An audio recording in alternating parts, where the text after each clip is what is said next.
ইউনূস সহ যারা উপদেষ্টা ছিলেন তারা যেন দেশ ত্যাগ করতে না পারেন। ইতিমধ্যে দেশবাসী সহ আপনারা সবাই সাক্ষী হয়েছেন, ওনারা কিন্তু এসেছিলেন কুঠা না মেধা এই একটা কারণে, যেখানে আমাদের গণতান্ত্রিক পরিবেশ সৃষ্টি করার জন্য, যেটা আপনারা দেখেছেন নেপালে।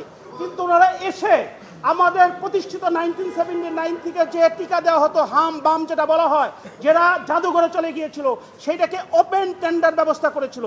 যে কারণে ইউনিসেফে আমাদের কান্ট্রি ডিরেক্টর উনি বলেছিলেন Rana forward God sake please don't do. তারপরেও তারা এটা করেছে, যে কারণে আজকে আমাদের শত শত শিশু মারা যাচ্ছে এবং আপনাদের রিপোর্টের মাধ্যমে মানুষ দেখছে। আপনাদের আরেকটি কথা বলে রাখি, এখনও বাংলাদেশে আমার মা বোনদের অনেকের বাচ্চা ইনফ্যান্ট শিশু অসুস্থ হওয়ার পরে হসপিটালে যাওয়ার মতো যোগ্যতা তাদের নাই, তাদের রিপোর্ট কিন্তু আপনাদের কাছে আসে না, তাদের সংখ্যা আসে না।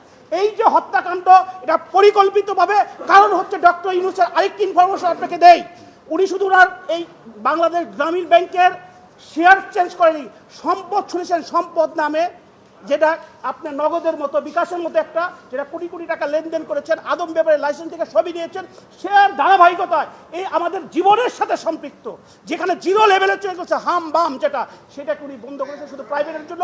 আমি আমার রিট পিটিশন আজকে দায়ের করেছি 6548/2026। আমি পিটিশনার, কারণ হচ্ছে এটাকে একটা থ্রোলি ইনভেস্টিগেশন করতে হবে, যেটা আইনের 3 দ্বারা ইনকোয়ারি কমিশন অ্যাক্ট, এবং ইনকোয়ারি না হওয়া পর্যন্ত এই প্রত্যেকটা লোক ডক্টর ইউনূস থেকে আরম্ভ করে অ্যাডভাইজাররা যেন দেশ ত্যাগ করতে না পারে।